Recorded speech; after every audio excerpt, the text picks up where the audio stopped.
नमस्कार, your money में आपका स्वागत है। मैं हूं स्वाति। काफी मेहनत करते हैं हम और आप पैसा कमाने के लिए, फिर हम उस कमाई हुई रकम में थोड़ा खर्च करते हैं और थोड़ा सेव करते हैं। सेविंग के वैसे तो बहुत जरिए हैं, लेकिन आप चाहते ये है कि जहां भी आप पैसा लगाएं वहां से 4 पैसे ज्यादा आए। और यकीन मानिए कि आपकी हर महीने की छोटी से छोटी सेविंग्स एक दिन एक बहुत बड़ी रकम बनकर आपके पास वापस आ सकती है। बस जरूरत है थोड़ी सी प्लानिंग की, और इसी काम में आपकी सहायता करते हैं हम योर मनी के जरिए, क्योंकि मेहनत से कमाए गए आपके पैसे की फिक्र हमें भी है।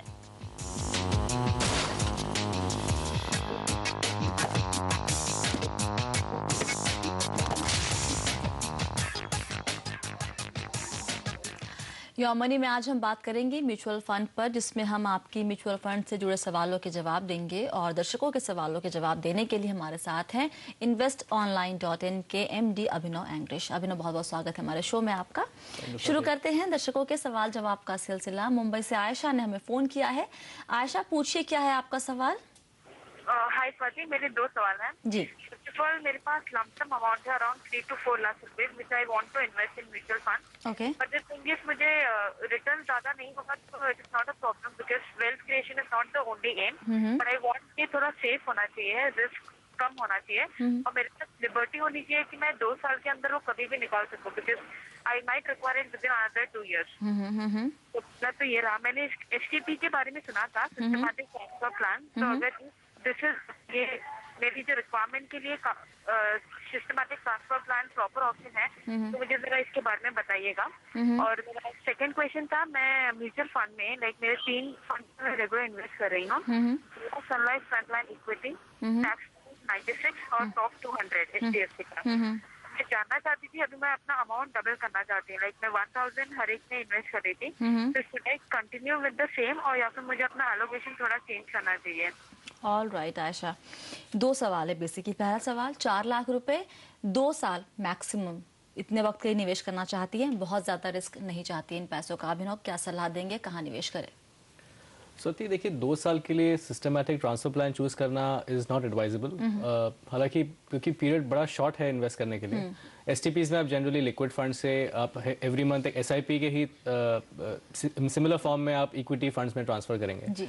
तो 2 साल के पीरियड के लिए ये मैं सजेस्ट नहीं करूंगा, क्योंकि अगर आप एवरेज, अगर आप एक एक्सप्रेस STP भी करें कि आप वीकली लें इंस्टेड ऑफ मंथली, तो आप 3 से अगर 4 महीने में भी अगर आप एवरेजली अगर आप इन्वेस्ट करते हैं तो आपको करीबन 18 से 20 महीने ही मिलते हैं, आई मीन इक्विटी में इन्वेस्ट करने के लिए। और ये कह रहे हैं कि इनको शायद 2 साल के अंदर कभी भी जरूरत पड़ सकती है। तो उस हिसाब से मैं सजेस्ट करूंगा कि वो इक्विटी नहीं चूज करें तो बेटर है, क्योंकि रिस्क ऑफ कैपिटल रह सकता है, मार्केट फ्लक्चुएशन होती है। अगर थोड़ा डेट ओरिएंटेड फंड चूज करें तो बेटर है, जिसमें थोड़ा इक्विटी फ्लेवर हो, जैसे मंथली इनकम प्लान्स, MIPs जिसको कहा जाता है, वो चूज करें तो बेटर है। तो आप जो कम एक्सपोजर है इक्विटीज में, जो 10 to 15% तक का इक्विटी एक्सपोजर लेते हैं वो लें, बाकी 85 to 90% जो डेट में इन्वेस्ट रहेगा। तो इसमें ये 3 प्लान चूज कर सकती हैं जो मैं सजेस्ट करूंगा। इनमें से कोई भी एक प्लान चूज कर सकती हैं, 2 प्लान चूज कर सकती हैं। एक आपका HSBC का MIP फंड है, सेविंग्स प्लान। आपका HDFC MIP है, short term plan, not the long term, because long term में 25% है, शॉर्ट टर्म स्टिल 10%। और कैनरा रोबेको का भी एक MIP फंड है। इन तीनों फंड्स ने over a period of time, last 3 year returns भी देखे हैं आप, they have given excess of 10% to 12.5-13%। सिर्फ ये चीज है, इनको ध्यान रखना पड़ेगा कि MIPs will also come with an exit load. So maybe some funds have 6 months, some funds have 1 year. But at least for that period, she should know कि 0.5% से 1% तक का exit load हो सकता है। Exit load is the charge which she has to pay अगर वो जल्दी अगर पैसे रिडीम करते हैं तो MIPs is a better and safer option for considering that she wants to be in a safer investment. और जो दूसरा सवाल था इनका अभिनव, कि ऑलरेडी 3 फंड में निवेश कर रही है, अब चाहती है उस अमाउंट को इंक्रीज करना, अभी 1000 रुपए उसको बढ़ाना चाहती है, तो वो 3 फंड सफिशिएंट है या फिर पोर्टफोलियो में और भी फंड ऐड करने की जरूरत है उन्हें? नहीं स्वाति, मैं सजेस्ट नहीं करूंगा।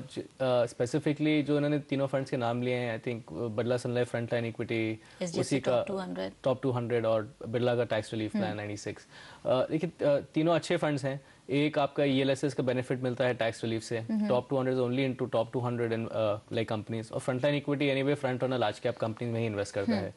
आई डोंट सी एनी रीजन की स्कीम्स बढ़ाने की जरूरत है। अच्छा अभिनव, अगर कोई SIP कर रहा है, हर महीने 1,000 रुपए निवेश कर रहे हैं, तो क्या उस अमाउंट को हम बढ़ा सकते हैं या फिर हमें अलग SIP शुरू करनी होगी फिर? नहीं, बेसिकली होता ऐसा है कि जब आप SIP रजिस्टर करते हैं, आप एक कमिटमेंट दे रहे हैं कि ठीक है मैं 6 महीने या 1 साल या 10 साल के लिए मैं आपको एक एक्स अमाउंट और इसके थ्रू मैं ECS से हर महीने डेबिट करूंगा। Right, exactly. तो इट इज अपने बार वो अपनी ECS जो आपने रजिस्टर हो जाती है फिर वो तो उसको आप अमाउंट चेंज नहीं कर पाएंगे, आपको एक एडिशनल SIP ही करनी पड़ेगी। ये भी चीज उनको सजेस्ट करूंगा कि अगर आपके 3 फंड्स हैं जिसमें आप SIP कर रहे हैं तो आप तीनों अलग अलग डेट्स पे करें। अब ऐसा नहीं है कि तीनों आप हर महीने की पहली तारीख को करें या 15 को करें, एक आप पहली को लें, एक 15 को लें और एक 21 को लें। इससे आपका फर्दर इक्विटी पोर्टफोलियो में आपका डाइवर्सिफिकेशन हो सकता है। इन्हीं में फंड्स ऐड करना इज वेरी एडवाइजेबल। और चलिए लेते हैं अगला सवाल। उषा ने हमें ईमेल किया है। इनका म्यूचुअल फंड में पिछले 5 साल से निवेश है। इन्होंने HDFC इक्विटी में 2 लाख रुपए, HDFC टॉप 200 में करीब 3.5 लाख, सुंदरम टैक्स सेवर में 32,000, HDFC LTP MIP में 1.5 लाख और रिलायंस MIP में 1 लाख रुपए लगा रखे हैं। उषा जानना चाहती है कि क्या SIP में STP के जरिए पैसा लगाना सही होगा। उन्होंने पूछा है कि निवेश के लिहाज से Templeton India short term income या principal income short term fund कैसे रहेंगे। साथ ही कुछ अच्छे लिक्विड और इक्विटी फंड्स के बारे में भी जानना चाहती है अभिनव।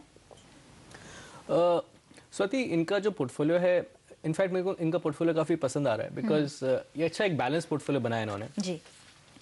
जो अपने स्कीम्स बताई, जो आपका ब्रेकअप है, आई थिंक इक्विटी डाइवर्सिफाइड करीबन 65 to 67% का एक्सपोजर है। राइट।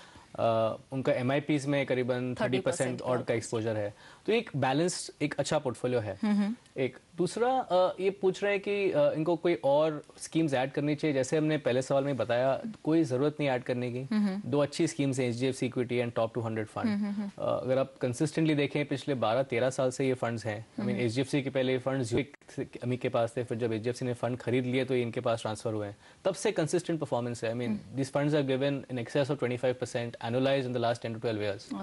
सो कोई जरूरत नहीं है और कोई स्कीम्स ऐड करने की। दोनों फंड्स अच्छे हैं, चाहे वो प्रिंसिपल हो या टेम्पल्टन हो। अगर आपके फंड्स परफॉर्म कर रहे हैं, आपका डाइवर्सिफिकेशन है और आपका होराइजन इतना लंबा है तो और स्कीम्स ऐड करके कोई इंटरेस्ट थोड़ा, अगर उनको अग्रेसिव होना है तो थोड़ा सा अमाउंट वो चाहे तो कोई सेक्टोरल फंड में ऐड कर सकते हैं। बट मेरे हिसाब से 2 स्कीम्स अच्छी हैं और कोई रीजन नहीं है और स्कीम्स ऐड करने के लिए।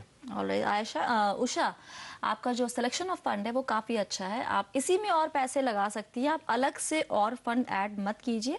5 फंड सफिशिएंट है आपके पोर्टफोलियो में। ज्यादा डाइवर्सिफाई करने की कोशिश करेंगी तो उसको एक तो ट्रैक करना मुश्किल हो जाएगा और इस फंड को मैनेज करना आपके लिए काफी आसान काम भी है। वक्त एक छोटा से ब्रेक का, लेकिन अगर आप भी म्यूचुअल फंड, इंश्योरेंस, लोन या फिर क्रेडिट कार्ड से जुड़े सवाल हमसे पूछना चाहते हैं तो आप हमें ईमेल कर सकते हैं या फिर आप हमें SMS भी कर सकते हैं। आप हमें ईमेल कीजिए mf@moneycontrol.com पर। जब आप हमें मेल करते हैं तो प्लीज़ अपना कॉन्टैक्ट नंबर भी ज़रूर लिखिए ताकि हम आपको कॉल कर सकें। SMS करने के लिए लिखिए YM, एक स्पेस छोड़कर लिखिए अपनी परेशानी और फिर अपना नाम और भेज दीजिए ये SMS हमें 51818 पर।